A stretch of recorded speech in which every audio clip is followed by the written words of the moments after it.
Hey YouTube, today I finally have something you've been waiting for a while. It is the tier list for free for all. Since I'm one of the only content creators still making FFA content, I thought it might be appropriate to do one of these for you guys based on my thoughts, my observations as a random player. Since I play all the civs, obviously I'm not the best with all of them. Caveat: I'm not a conquer level player. I mean, I might be if I played a lot of 1v1s. I don't play a lot of 1v1s, so I don't know. I imagine that I'm like probably diamond at least though. So I want to, get an idea of where I'm at. But let's go ahead and get started here. And just a caveat, this is for free for all only. And I'm at whatever skill level my I played all the civs a decent amount. Some more than others, of course, and I'll talk about that as we go through the list here. So let's just go, I guess we'll just go in order here. So we'll start with English. English has some very good defensive capabilities, which is really nice. When you're stuck next to other players, or you're in a corner without a lot of resources, you can get the farm economy going early. That gives them some strength. But late game they don't have a lot going for them. I mean, obviously, like some of their basic units are pretty nice, like the archers, the longbows. But, you really don't want longbows late game, or archers or anything like that. They're not like a very good unit in the late game for a trash unit. So English just, you know, they don't they do get a little bit of free gold from the farms, but it's not enough to really keep pace. So there's really nothing too special about English. They're just kind of right in the middle there, I'd say, just because of the defensive potential gives them a higher rating, and kind of their late game uh potential gives them a lower rating, right? So they're kind of in the middle. Moving on, let's go to French. So French is great, actually. French, I think I'm gonna put them in A tier. They are, they've gotten some buffs to their production, villager production speed. They they have a great eco. The eco upgrades are cheaper.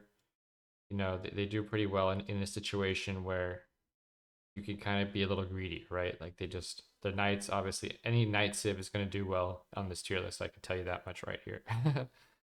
So yeah, uh, I do want to experiment more with their H4 landmark. They have a new ability that I haven't really tested out yet, so we do need some more testing there. But for right now, let's put them there in the A tier. See me win some games with French. They do really well when you have the opportunity to boom your eco and spam knights. HRE, hmm. HRE, I'm gonna put. I kind of want to put them in A tier, but no, I think they get B tier because there's a lot of players playing HRE on the free for all ladder, which means you're gonna have a lot of competition for relics. So HRE they just don't feel very good right now, just because there's so many players of HRE, and competition for relics is too strong. Obviously, you can win on the sacred side, but it has to be like a one sacred site, and you have to be the only one spawning in the middle, which is not likely. So I'm gonna say HRE is not too bad and not too good. They're just kind of B tier. Obviously, if you get a bunch of relics, that's gonna boost them up to A or S tier. If you don't, uh, I have won games without relics. I think I did post one video actually where I did win a game, but it was more of a I think the reason I won the game was due to some luck and due to some positioning of my buildings, kind of getting myself out of the way of all the other players, and it's not really in how they fought each other rather than because HRE is good, right? So HRE, yeah, mid tier. Abbasid. Uh, Abbasid is gonna be like probably the best of. I say that because Abbasid can boom the easiest on a land map, a land mega random. They can just go 5 TCs if they're in the clear, and they'll probably pretty much win the game with that. You basically go to 5 TCs, spam the Gulams or whatever, and just crush everybody in the lobby. Um, if if you have players nearby, you can go 3 TCs or whatever instead of just 2. So you can boom a lot easier. If you get water, you can just skip the eco wing completely, go straight into culture wing. You can get all the free cheaper upgrades, and then you can just boom gulams, like whatever you want to do. The other thing about Abbasid that makes them insanely good is, you add in the camels, you get the bonus armor. You have some upgrades for their cheap infantry. So basically, they have the best. I would say they have the best trash units of all the civs in the whole game. Like you can get units that don't cost gold, and they're stronger than probably any other units in the game. If you get the right composition, the right mixture of these units, you can just get free units. Not free units, but you know what I mean. Like late game, you're going to be competing for gold. You're going to run out of gold potentially, and Abbasid is just going to shine there because they just do really well uh, in those situations with their trash units. So I'm sure there'll be some questions on that one. So we'll come back to that maybe. So Mongols. I'd say most people would probably put Mongols at the bottom, like in the worst tier. But I think they're a little bit underrated. I've had some good success with Mongols. You see me do the Kaganite Castle Rush. I do want to experiment more with the other landmark with the stone. But the truth is that Mongols. I mean, you've seen me do some crazy holds. Just even though they can't build walls, it makes them really bad, right? But because you have those outposts that just can put cannon emplacements on them, like the defense can be insanely good, right? I think I want to. I almost am tempted to put them in B tier, but just because they can't build walls, uh, they kind of go in C. I think just tough, without walls, it's just real tough. But just you're too easy to be sniped, right? Like it's tough. I kind of wanted to put people. Maybe we'll come back to them. We'll put them here for now. China. So China's really good. You've got your want it. I don't think I want to. I don't think I'm gonna put them in S tier. No, they're gonna be in A tier because China's really strong. I don't like their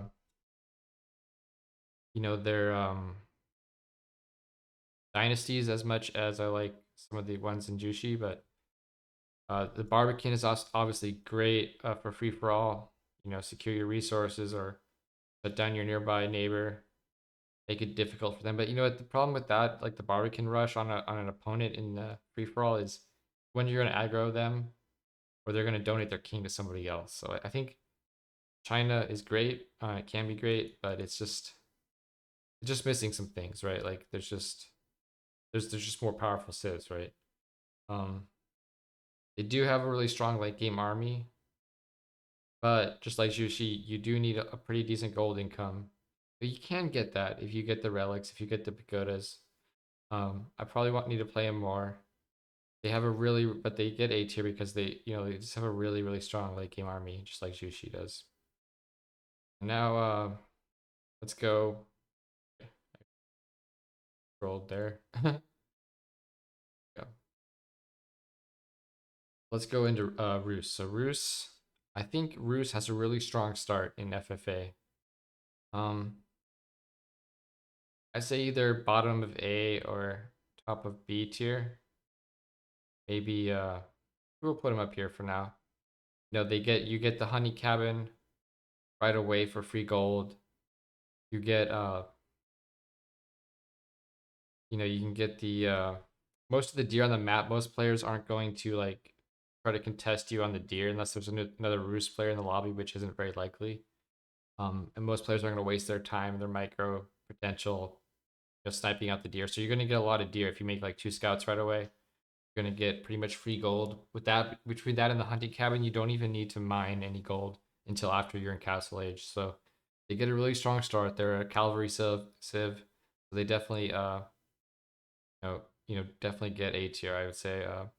The one downside, of course, is one of the downsides is, of course, they don't have stone walls.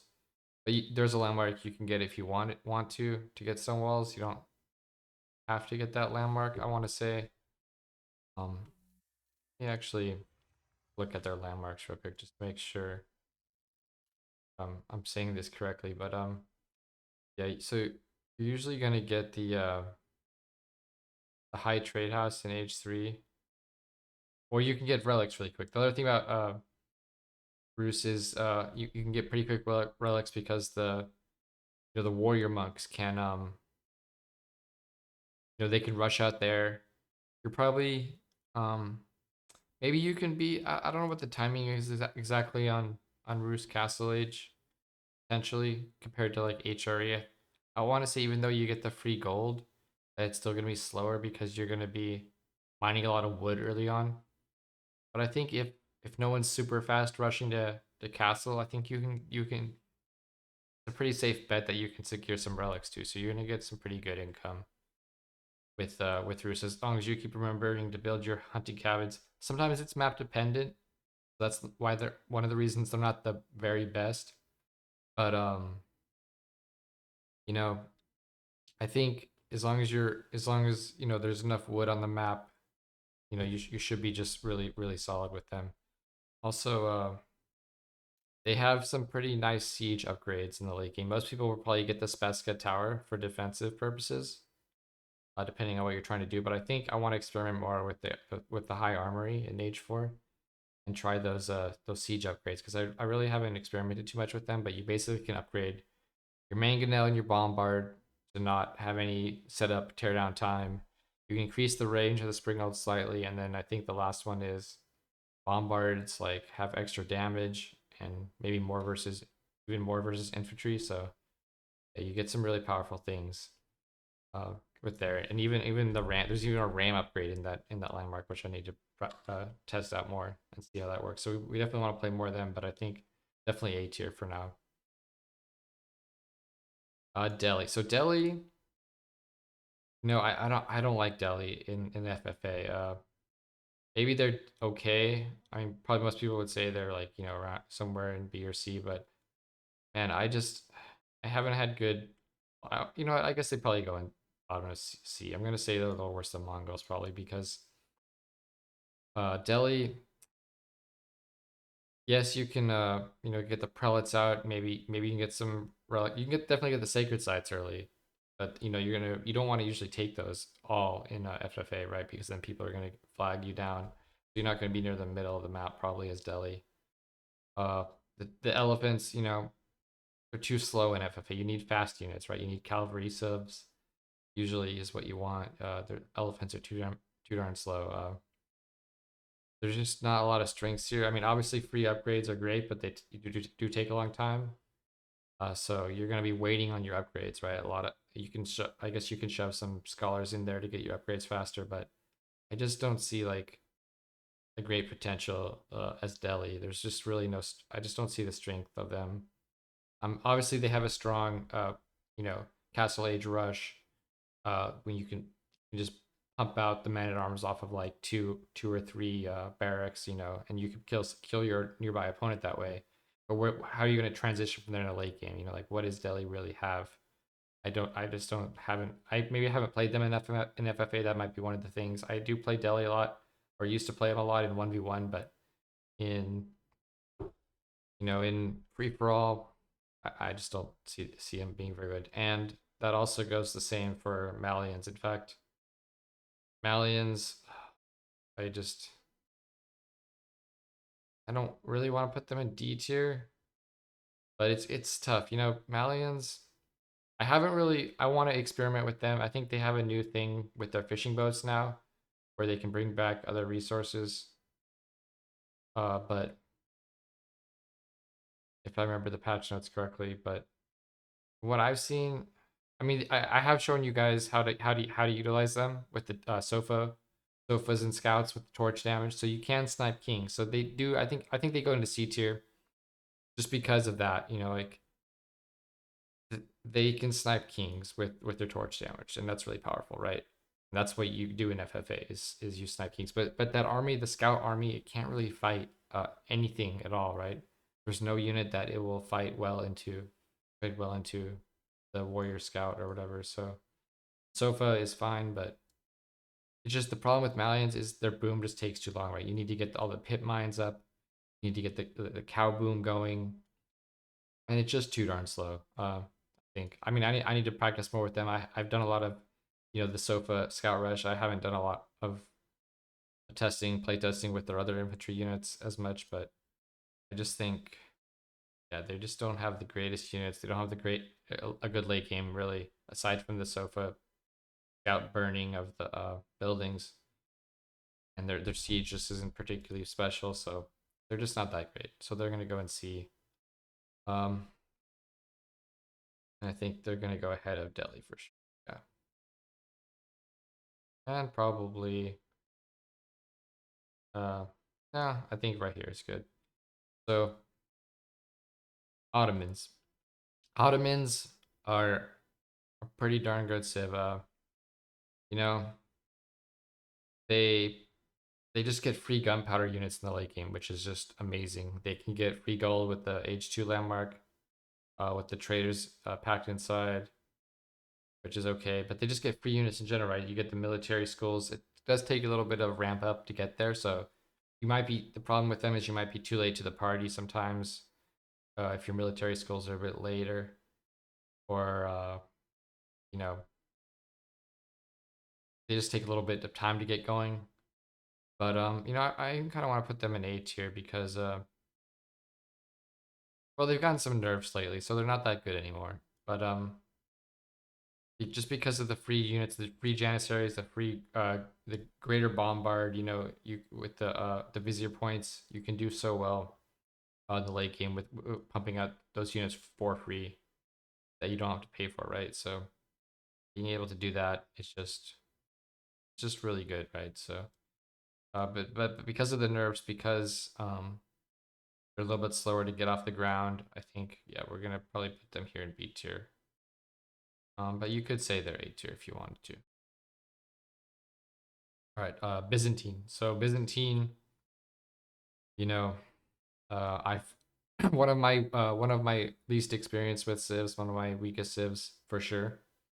But also they do have they're really slow. They're probably C tier. I want to say they're better than Delhi. Uh, just because Byzantine.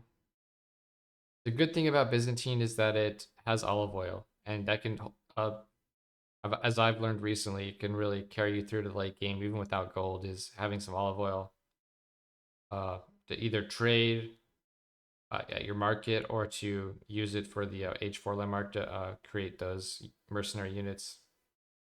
Pretty powerful. So, um, I might even think they're going here. Yeah, they're going at the top of C. I think for me for now. So I mean, the thing that's nice about them is they're very versatile. You can choose the contract, but you're kind of locked in once you choose it. So that's what brings them back down. I think having a versatile civ is really good in FFA because you don't like the situation could be different depending on what civs you're facing, and Byzantine has a lot of options there, just like Ayyubid does, uh, with like the different landmarks. We'll get into them in a minute, but I think they have a lot of potential, but it just like they're a little bit slow to get off the ground. I've just lost so many games early game with Byzantine that and part of that's my fault. I'm not the best. Like I said, I'm not the best with that civ. Uh, but they just don't seem to have a great. Aside from the olive oil, there doesn't seem to be a great option for them as far as like late game unit composition. But they are versatile. So even though like they don't have the best of anything, they're kind of a jack of all trades. They've got a lot of options. You can use lots of different units between the mercenaries and your own units. There's just so many different options there. So they're okay. Not great though. Japanese. So Japanese, amazing knight civ. I want to say, yeah. So Japanese has a lot of interesting mechanics with it, like gold when you mine stone and stone when you mine gold. Very helpful in FFA, of course, getting your walls, your keeps up. But you can't get keeps until age 4, which is kind of unfortunate. It's kind of a tough thing. I don't know why they don't change this. Actually, this is something that kind of seems weird is that you can't build your keeps until H4, and the Japanese keeps, I feel like they're weaker too for whatever reason. Like they just don't hold up as well. But the thing is, they do have like some of the strongest cavalry in the game, like no doubt, hands down. Probably I would say strongest cavalry civ, and that just puts them, up here, up in A tier for sure. Just for that reason, they can do really well. Uh, you need to always have resources. So you need to think about basically your H3 landmark. You can go either with the monks that generate passive gold and make a bunch of those. I don't or you can get the other one and with the what they're called, the Yorobishu or whatever, and they put they can stuff their little sack into like different kinds of buildings, and you pretty much always want to put those guys, you want to put them on your forges so that you can get passive gold income. So I usually do that one. I think that one's just, it's like it's you don't have to waste supply building all those uh monks up, and you don't have to and that takes a lot of resources and time and investment to pay off. So I don't usually go for that one. I've tested it out, and it seems like just getting the easy passive gold on your forge is easier to go with. But you can't run out of resources, Japanese. So you have to be careful because I mean the bannermen are obviously really great, and you can run around and kill people with samurai. But you have to make sure that your economy's good and you're not running out of gold. And one of the main problems with Japanese, which is why I think they're probably not, maybe I would put them below Rus, because even though they have stronger cavalry than Rus, um, they like Rus is always going to get like Rus has good endgame siege, and it also has a free gold right throughout the game. Japanese, the problem with Japanese is that even once you get a kill or two or whatever, your relics just they don't have tithe barns. It's terrible. It's the only civ I think in the game that doesn't have tithe barns. So you're gonna have problems with gold. You're gonna get some, from your uh, passive, like I was mentioning, the H3 landmarks. If you do make a bunch of those monks, you can get away with it and just have a huge gold income. But that takes such a supply investment. It takes so much time to get there that you're most likely probably going to die before you get there. So they're going to be A tier. They're really strong. Get some early samurai, especially mounted samurai. If you got some space, and if you got a good eco, such as a fishing eco. So the other thing I haven't talked about with Japanese is, that their fishing boats cost 60 wood, so they can boom up a lot faster, a little bit faster than the other civs on water, which is great.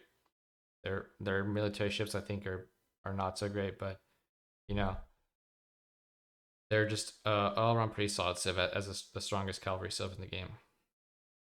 So next is Ayyubid. Okay, so Ayyubid, uh, I mean they are versatile. We don't have a D tier civ yet. You know what? I think they get the D tier because uh I don't know. I'm not an expert on Ayyubid, I'll say that much. It's one of the I think probably the two civs, my weakest two civs, Ayyubid and Byzantine, the most versatile and dynamic civs in the game that I need to practice more. They have a lot of options. I do like the fact, you know what, it's tough to put any them in D tier though, because I have found some nice ways to play them that are a little bit better, that seem like you can, either get the culture wing dervish in like age 2 to start scouting for get in position for relics, or in age 3 and just run across the map and grab relics, which is nice. But I mean, it's just like they don't have anything that's great. You're supposed to. I've tried playing with just camels mostly in my games with Ayyubid and seeing how that works. Which does can Ayyubid. The funny thing is Ayyubid is one of the strongest civs in 1v1. By far, I think it's probably these, if not the strongest 1v1 civ. But it just the problem with it is just so you get like an early military ring in 1v1, right? Like you get these camels that rush across the map. I think this got nerfed recently too, so that's why they're in D tier. But that kind of does chip damage to your opponent in 1v1. Like you get some camels in there, you start harassing the vills. But in free for all, what does that really do for you? yes, you'll eventually wear down one opponent with Ayyubid, right? If you want to, you can focus on one opponent, you can wear them down for sure, and you can eventually kill them at some point in the future. But that's not at all what you want to do in 1v1, really, right? Like, I mean, I'm sorry, in free for all, that's not what you want to do in free for all, because you want to get the king kills. That's what matters in one v in free for all. So I keep saying 1v1. You want to get the king kills. You want to kill opponents quickly and decisively. You don't want them to be able to feed their king to donate it to somebody else. You just you want to get the kill quickly. You want to either generally you want to get rid of the players near close to you quickly, and then you after you've committed that, you want to kind of sit back once you have a kill or two, typically, and then you want to boom if you haven't already, right? You want to be able to boom your economy as a priority. If you're all alone on your side of the map, you can boom first. But if there's players nearby, you want to kill them and then boom. And then, you can kind of establish yourself and get set up. But Ayyubid, just it does chip damage to opponents, I think is the main problem with them. They just uh they annoy players, right? Like they'll set other opponents against you if you send your camels out and start harassing multiple opponents. They're all gonna come in and get mad at you, right? So they're not like the Civ for free for all, at least as far as I've seen. I'm sure there's better ways to play them, which we have to try. They got some recent changes. I think some new buffs with some of their different wings, but it still follows the same kind of game plan, which is not optimal for free for all. So I'm gonna put them as the worst Civ. Might surprise some of you, but I'm gonna put them as the worst Civ in FFA. Probably along with Delhi. Delhi could technically be down here, but you know, I don't know. I think Delhi has a strong Castle Age rush, so we'll leave them where they are. JD, actually, you know what? I said this was the worst free for all Civ. I apologize. I forgot. It's John Dark. Yeah. So JDA or John Dark is he's French, but without the faster villager production. I believe they do not benefit from uh building. I forgot what they call that in the game, but it's like where you build your keep around your production and it discounts the cost. I believe they don't have that either.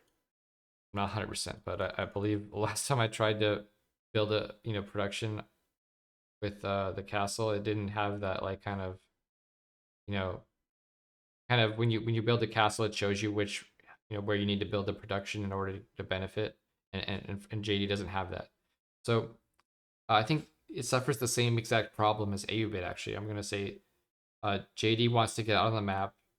Once you can level her up a lot faster in FFA into like a usually want to go with the man at arms version, the woman at arms. I'm sorry, a woman at arms, and then you can get that a lot faster because you have to build in nomad mode. You have to build your town center, so she gets a lot of experience from building, and you're gonna get, before you even get to age 2, I think you're gonna already have JD level up, which is great.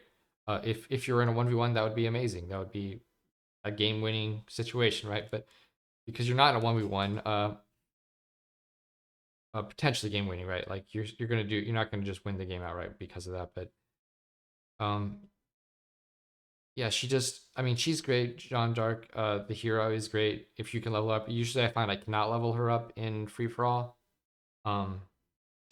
because I don't want to, like, I can't really get on top of people. Like if I have an opponent nearby, they're gonna be they're gonna wise up to the fact that I have JD out, pretty early on, and they're gonna just make the adjustments they need to get towers up, whatever. And she can be very annoying to your early game opponents, and she can level up. I'm sure there's situations where people are more willing to fight you, but generally people don't want to fight too early, and they're not going to just take these long drawn out engagements with you where give you the opportunity to level her up. They're going to want to take decisive, quick fights in free for all, where you can just overwhelm and crush your opponent without slowing yourself down too much. You don't want to ever get into a prolonged engagement in free for all. It's going to open you up to attack from other players. It's going to waste your resources. You don't want to do that. So John Dark is the worst, definitely the worst civ, I think, in free for all. And I think most people would probably agree with that. I don't really see. She does keep the French economic discount upgrade, but that's all she has. Like, to hero, and she has some discounts, and that's it. There's nothing. There's nothing. Like, all the other civs have way better things. Uh, she is a knight civ, so she's up there with French in that way. But if you can't get your eco going as quickly, how are you going to afford a bunch of knights in the late game? If your units aren't discounted, and you can't, your peasants aren't coming out as fast as French, like, how are you going to benefit from this civ? Like, this civ just like Ayyubid, it like does chip damage and it wears your opponent down. It's great. It's fine in 1v1. It's not fine in free for all. Enough said about that. I think I've gone on a little too long, but now let's talk about the last two here. So, funnily enough, we have two of the very strongest civs in the game here. We have Order of the Dragon. I know I put HRE down here, but Order of the Dragon, I've I felt, there are, HRE does have some, maybe they're A tier. At top of A is fine, I think. Not S tier. HRE does have some advantages over Order of the Dragon in terms of getting prelates out a little bit faster on the map to grab those relics. It's just a very small little up that HRE does have over, because they get the prelates out a little bit faster, because you already have one to start, I think, and then you can move them in position before you hit age 3. But or just one of them in position at least. But the thing about Order of the Dragon is they really do well with the supply cap increase, because their units are kind of like elite units and they cost like twice as much, and they're just usually have very few of them. But if you start getting kills with them, they just they go crazy. Like, I think the video I'm uploading before this tier list, I think I'm playing Order of the Dragon. You're gonna see that power. Even though the army looks small, it's actually pretty powerful. And if you get the relics quickly, it's really gonna depend on the relics a lot, of course.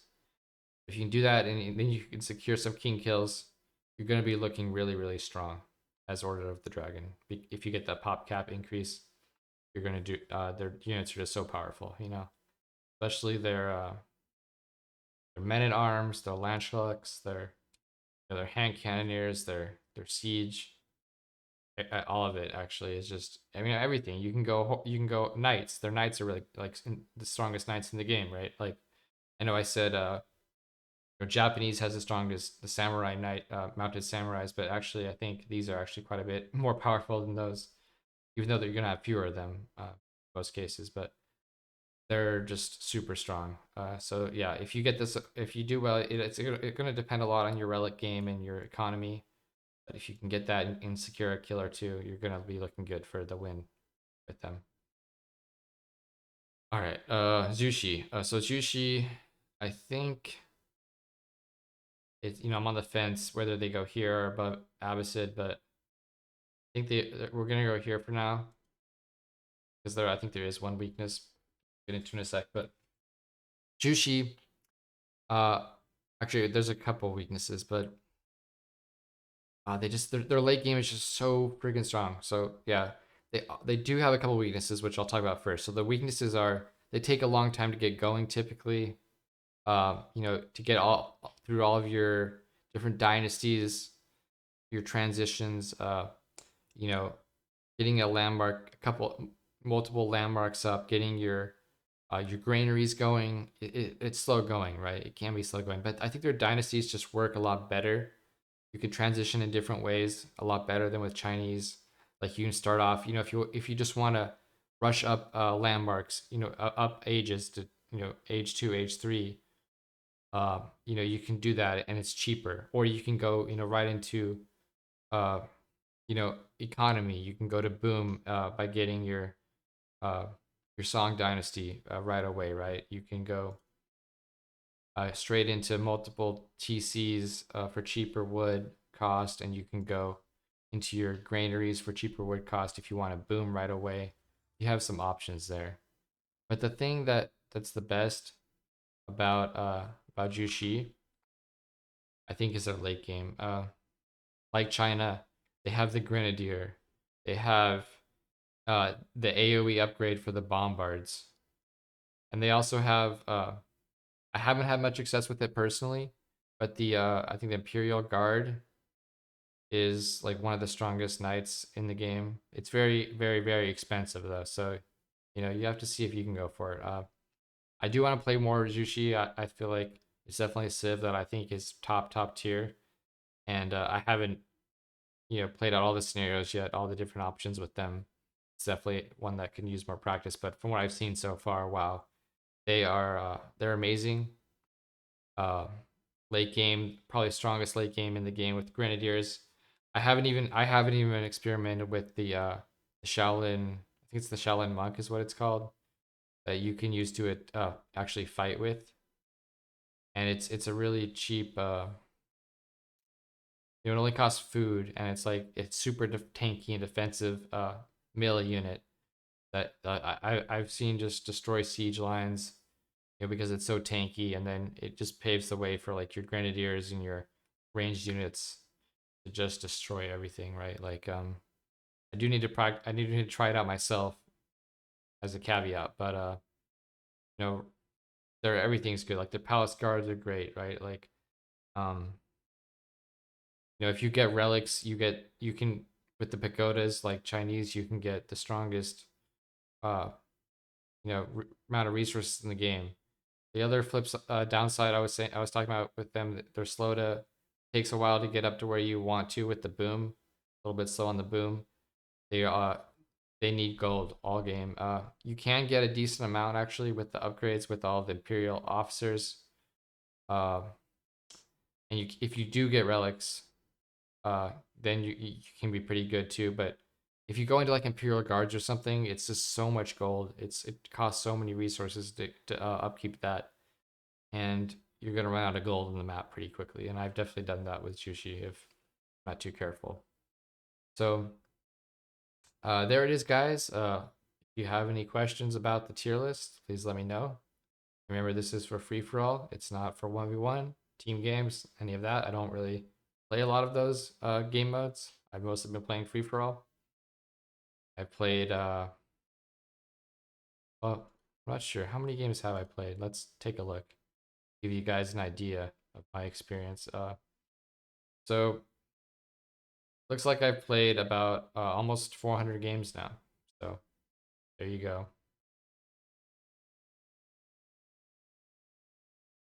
Anyways, hope you guys enjoyed the video. Um, and see you in the next one. Be coming out soon.